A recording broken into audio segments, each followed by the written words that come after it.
प्रफुल्ल आए हैं। हेलो। नमस्ते भैया, कैसे हो? बस जी ठीक ठाक, आप सुनाएं कैसे हैं? अच्छा, हाँ जी प्रफुल्ल, कैसे हैं आप? सब ठीक हूँ मैं, आप सुनाओ। जबरदस्त जबरदस्त। अच्छा, हाँ जी, अमित क्या जी, बात जय करेंगे? भीम। हाँ सर, जय जय भीम जी, भीम। जय भीम। अरे मुझे आपसे एक दो चीजें बात करनी थी, गालिब भाई, और हाँ हाँ। हारिस भाई से बात करनी थी इस बारे में कल, लेकिन मैं बात नहीं कर पाया उनसे कल। हम्म। क्वेश्चन ये है कि मैं बचपन में बुक पढ़ता था, उसका नाम है Erich von Daniken. I don't know if you have heard about him. हाँ, एक स्विस साइंटिस्ट है, उसके बहुत ही हाँ, अलग क्लेम्स है। उसका हाँ, हाँ, क्लेम ये है कि ये जो बड़े बड़े अ, ये जो अपने इजिप्ट में पिरामिड्स बने हैं, जो बड़े बड़े जो साउथ अमेरिका में इनका लोगों के पिरामिड्स है, या फिर उधर वो ऊपर उनके हम्म। जो मॉन्यूमेंट्स है, उसका कहना ये है कि बहुत सालों पहले अपने धरती पे एलियन रेस आई थी, और उन्होंने क्वाजी हमको ट्रेन किया और पूरा नॉलेज परमिट किया। तो इस पे आपका क्या विचार है? आपको क्या लगता है इस ये सब सुन के? इस बात का ना एविडेंस जीरो है। सब की सब कॉन्स्पिरेसी थ्योरीज हैं। एक हिस्ट्री हम्म। चैनल ने, हिस्ट्री चैनल बड़ा अच्छा चैनल होता था, मगर हम्म। पहली चीज जो उन्होंने बड़ी गलत की ना, वो पता क्या थी? हिस्ट्री चैनल ने एक सीरीज रन कर दी, एंशिएंट एलियंस। Ancient aliens. इंतहाई हम्म। घटिया सीरीज थी वो। क्यों? क्योंकि उन्होंने बहुत ही ज्यादा फजूल ऐसी, जो एंशियंट वर्ल्ड के बारे में जो भी बात अंडरस्टैंड नहीं करते, आप उस पूरी सीरीज में देख लें, कोई भी ऐसा मिथ जिसे आप अंडरस्टैंड नहीं करते, उन्होंने उसे एलियंस के मत्थे लगा दिया कि जी वो थे, और सबूत इस बात का जीरो है कि वो कभी भी थे। हम्म। लेकिन ये जो उनके जो दावे हैं, मतलब if you look at it from, मैंने पढ़ी थी 8th स्टैंडर्ड में, जब छोटा था मैं।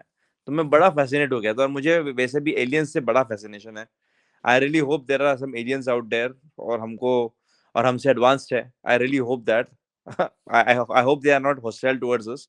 बट एनीवेज, तो मुझे ऐसा लगता है कि उनके जो कुछ दावे हैं, फॉर एग्जांपल पिरामिड्स जैसे बने हैं, और उनकी बनाने की टेक्नोलॉजी आज भी नहीं है, तो वो काफी लॉजिकल लगते हैं मेरे को। एविडेंस कुछ नहीं उनके पास, बट जो लॉजिक वो पेश करते हैं, वो इतना इतना भोंडा नहीं है। मतलब ये जो हमारे धर्म धर्म ग्रंथों में जो होते हैं लॉजिक, उनसे तो काफी अच्छे लॉजिक दिए उन्होंने।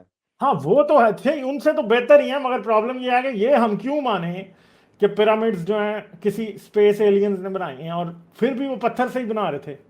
हम्म। मेटलर्जी क्यों नहीं अप्लाई की? कोई हम्म। उनमें मेटल का पार्ट भी होता, कोई कोई हम हम्म। देखते वो टेक्नोलॉजी। अगर आप पिरामिड्स पिरामिड्स को देखें तो वो टेक्नोलॉजी उसी एरा की है, उसमें कोई आपको पिलर्स नहीं नजर आएंगे, उसमें कोई स्टील मेटल वर्किंग नहीं नजर आएगी, कुछ भी नहीं आपको नजर आएगा। फिर हम ये हम्म। क्यों मानना चाहते हैं कि वो बहुत हम्म। एडवांस टेक्नोलॉजी से बने हैं? पिरामिड्स में कोई ऐसी बात नहीं है कि जो कि टेक्नोलॉजी उस वक्त की नहीं थी। उस वक्त लोग हम्म। स्टोन वर्किंग ही जानते थे, और स्टोन वर्किंग ही है पिरामिड्स हम्म। सारे के। हम्म। स्टोन हेंज भी वही है, स्टोन वर्किंग ही है। ठीक है, अब उन्होंने हम्म। कैसे किया वो आज हमें पता नहीं है, मगर अगर हमें पता लग जाए, और अगर हमारे पास कोई तरीका हो कि हम पास्ट को जाकर देख सकें, तो हमें पता चल जाएगा कि उन्होंने बड़े सिंपल टूल्स अप्लाई किए होंगे जो कि हमें नहीं पता आज।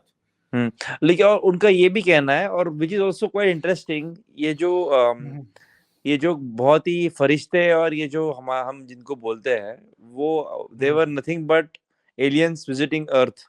हाँ, और वो हमारे वो खास तौर पे जो बुक ऑफ इनॉक है उसके बारे हम्म। में बहुत ज्यादा बात करते हैं। ठीक हम्म। है, एंशियंट एलियंस में उन्होंने बुक ऑफ इनॉक का पता नहीं क्या बनाया हुआ था, मैंने बाद में बुक ऑफ इनॉक पढ़ी फिर, और उसमें कोई ऐसी कोई फजूल बातें हैं, कुछ भी नहीं है उसमें।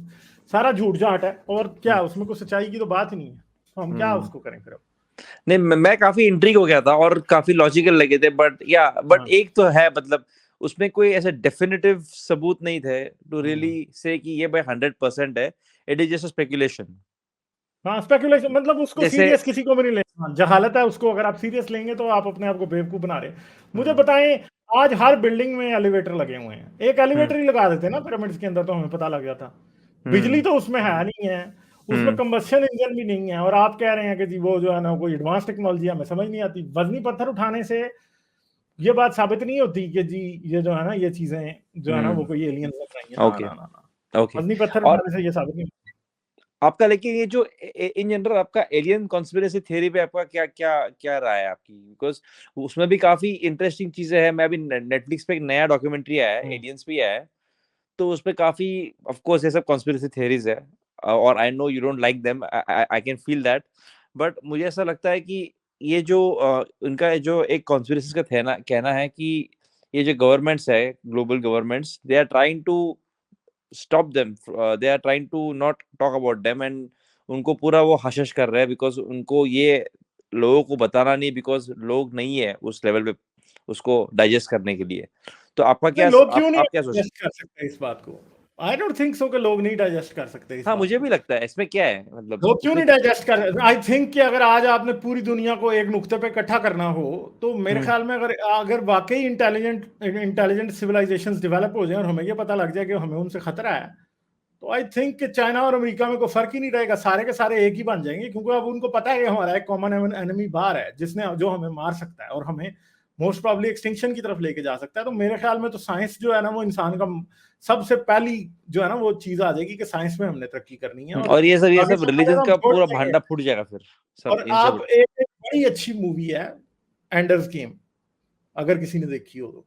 नहीं देखी मैंने, देखनी पड़ेगी। एंडर्स गेम में आप स्पॉइल थोड़ी सी आप लोगों के लिए कर दूंगा, और जरूर देखिए। उसमें होता यह है कि एलियंस जो है जमीन को इन्वेड कर देते हैं, और उस मूवी का एंड इस तरह होता है कि फिर इंसान उनके प्लेनेट को इन्वेड कर रहा होता है। और अच्छा। उस मूवी में यही वो बताते हैं कि इंसान ने पिछले 30 साल 50 साल में इतनी साइंटिफिक तरक्की की है कि हम सोच भी नहीं सकते थे, क्योंकि हमें एक एनिमी जमीन से बाहर मिल गया, जिसकी वजह से ह्यूमैनिटी यूनाइट हो गई है सारी की सारी। ये चीज है कि फर्ज करें कि हमें अगर पता चल जाए कि कोई प्रॉक्सिमा सेंटारी से किसी ने हम पे अटैक कर देना है अगले 50 साल में, तो हम तो फिर सारी बातें छोड़ के हम इस बात पे लग जाएंगे, अच्छा जी ठीक है अब आएंगे ना, हम तैयार बैठे हैं। पूरी दुनिया तैयारी करने लग जाएगी। क्योंकि अगर एक्चुअली आप देखें ऐसी अपोकलिप्टिक जितनी भी मूवीज आप देखते हैं, उसमें सब में यही है। जैसे बड़ी अच्छी मूवी है वो टॉम क्रूज की, यार वो एक मूवी है क्या, उसमें वो जो टाइम ट्रैवल करता रहता है वो बार बार वापस, मेरे जहन से उसका नाम निकल गया, बहुत ही अच्छी जबरदस्त मूवी है वो ना। उसमें भी यही है माइनॉरिटी कि रिपोर्ट। एलियन, नहीं माइनॉरिटी रिपोर्ट नहीं है, वो दूसरी है, मेरे जहन से उसका नाम निकल गया, अभी कोई चैट में कोई ना कोई बता ही देगा। ठीक है, तो वो भी, उसमें भी यूं ही है कि जी सारी ह्यूमैनिटी इकट्ठी है एलियन से लड़ने के लिए। पैसिफिक रिम देख लें आप, उसमें सारी ह्यूमैनिटी इकट्ठी है। तो हाँ, मेरे हाँ। ख्याल में अगर कोई एलियन कहीं, एज ऑफ टुमारो बहुत अच्छी मूवी है वो, अगर कोई एलियंस कभी आ जाए कहीं से, हमें पता लग जाए, तो हमने तो सारों के सारों ने कहना है मजहब गया नस्ल गई, हम सारे एक हैं और हमें अब उनसे लड़ना है जो हमें हमें मारने आ रहे हैं। तो सर्वाइवल इंस्टिंक्ट है हमारे ने ऐसे किक इन करना है कि हम तो सोच भी नहीं सकते। आपको क्या लगता है ये रिलीजन का, अगर अगर हमको समझ में आता है कि एक किधर तो है, एलियंस है और हमसे डेवलप्ड है, तो अगर ये न्यूज़ अगर पुख्ता हो जाती है, तो इस पे उस पे इस न्यूज़ के मद्देनजर ये जो रिलीजन्स है वर्ल्ड में, सभी कोई भी ले लो आप, उनका क्या फ्यूचर रहेगा? बिकॉज़ उनको तो पूरा मतलब फिलॉसफी क्रम्बल हो जाएगी पूरी। उनकी क्रम्बल करनी पड़ेगी। अगर एलियंस मिल जाते हैं ना हमें, और हमें पता है कि हमें उनसे किसी भी लेवल पे compete करना है, तो फिर हमें रिलीजन को बिल्कुल उठा के डर्दी की टोकरी में फेंकना पड़ेगा, क्योंकि ये डेंजरस होगा हमारे लिए। क्योंकि कई रिलीजनों ने फिर ये कहना है कि वो ये तो हमारे खुदा निकल आए हैं।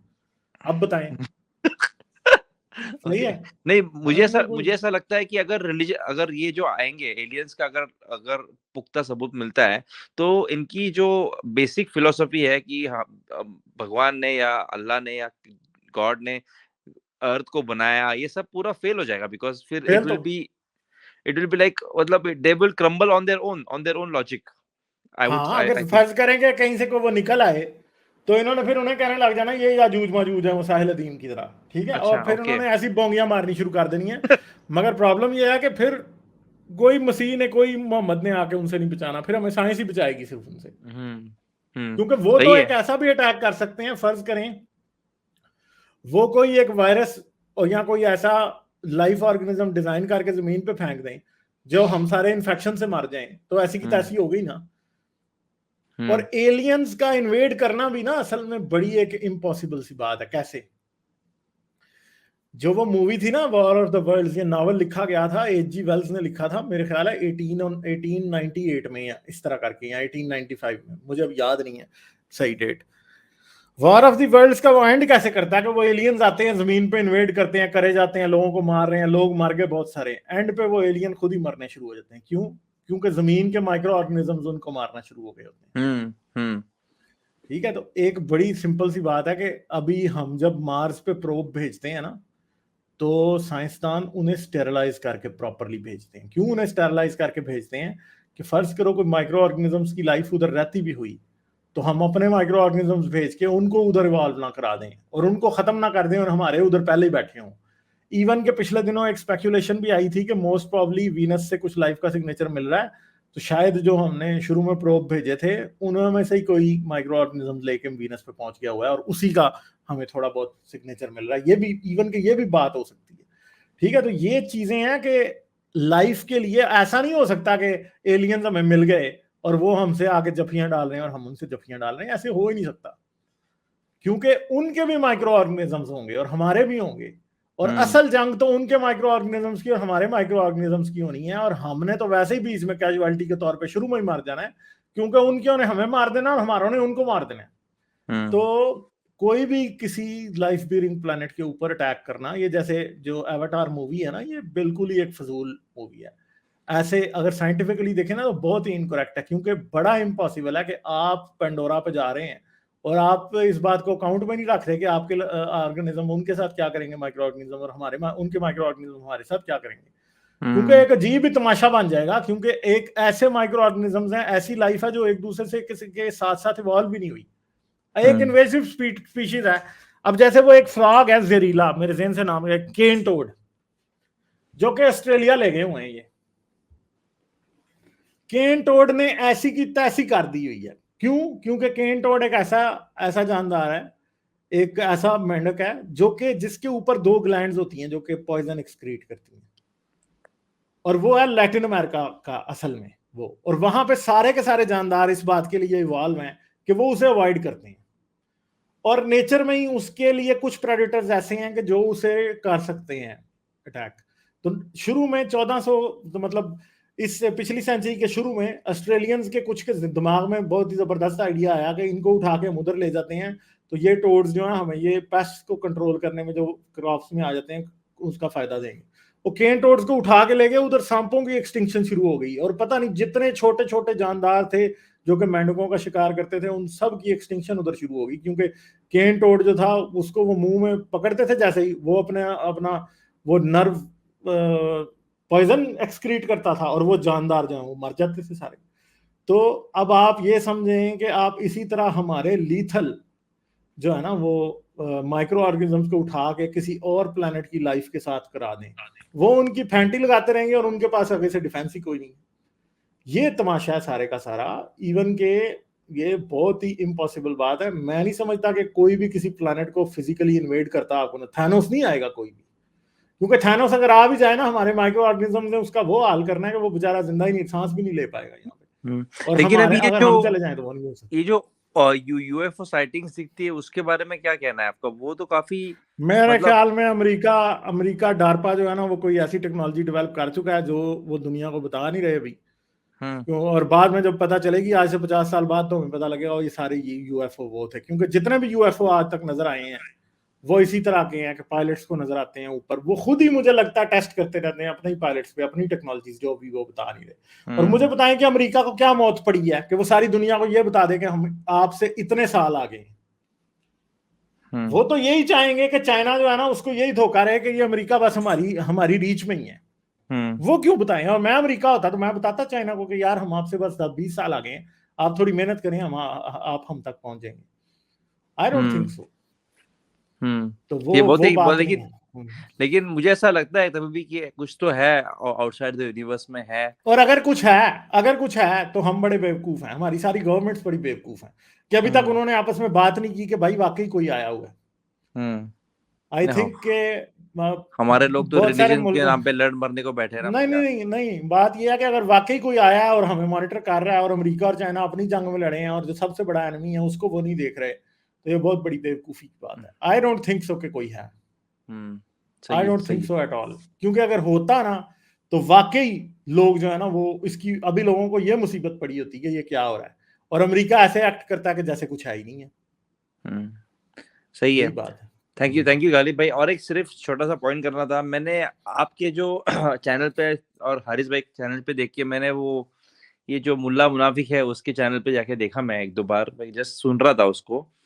उसके जो दावे बहुत ही घटिया है यार। मतलब अगर आपको कोई दुश्मन मिला भी है इतना टुच्चा दुश्मन है ना, मतलब क्या क्या क्या कहना है नहीं, उसको हम अपना दुश्मन समझते नहीं है, वो तो हम तो उसे कॉमेडियन समझते हैं, हम तो उसका बहुत ही घटिया उसके है मजे यार, लेते हैं बस। हाँ मतलब इट्स टोटली मतलब मिसमैच क्लास में कोई है ही नहीं यार, कुछ भी बोलता है। वो गे आपको, वो हरीश को गे बोल रहा था, गे हुआ तो क्या हो गया, गे होना थोड़ी कुछ नहीं गलत नहीं, है। वो बेचारा चले, गेज जो होते हैं वो मुल्ला के व्यूज से बहुत अच्छे होते हैं, गेज तो अच्छे लोग होते हैं ना। अरे ये तो ये अगर मेरे को गे बोल रहा है तो इसमें तो कोई गलत बात नहीं कोई है, ठीक गलत है। है ही नहीं उसमें बात की, हाँ, क्यों ऐसा कर मगर रहा है। आप अब ये इससे पूछेंगे मौलवी साहब से बच के आगे से कि नहीं ये हम्म पूछना पड़ेगा। हम्म हाँ बहुत ही घटिया है, बहुत ही घटिया है यार, और इनकी मारते रहो अच्छे से। और अगर पॉसिबल रहा तो इनके साथ एक अच्छा लाइव फिर से करो डिबेट, और उनको लॉजिकली वो मारो, करेगा नहीं, बिकॉज वो ये तो लोगों को मना करता है आजकल के, इनके साथ नहीं बात करनी, अच्छा नहीं बात वो लोगों करनी, को आजकल ओके। मना करता है। हाँ अच्छा ओके सही है, बट या एनीवेज मैं उनके एक बार गया था फीड में, बिल्कुल मतलब हाँ। He is not even worth mentioning on this platform, to be very honest with you. नहीं नहीं, हम उसके मजे लेते हैं, कोई बात हाँ बात मजे कर लेने के लेते लिए हैं। ठीक है, बट उसका भी उतना नहीं है, उसके भी उतने उसकी ये नहीं हाँ, है, लेवल चले नहीं है। एनीवेज चले अली भाई चले टेक ठीक है। केयर, अमित भाई टेक ओके केयर, ओके, मिलते थैंक हैं। You, bye take care bye भाई, bye. Bye bye. Like, share और सब्सक्राइब करना मत भूलें। इसके साथ साथ आप मेरे चैनल को पेट्रियन पर सपोर्ट कर सकते हैं। पेट्रियन का लिंक वीडियो की डिस्क्रिप्शन में है।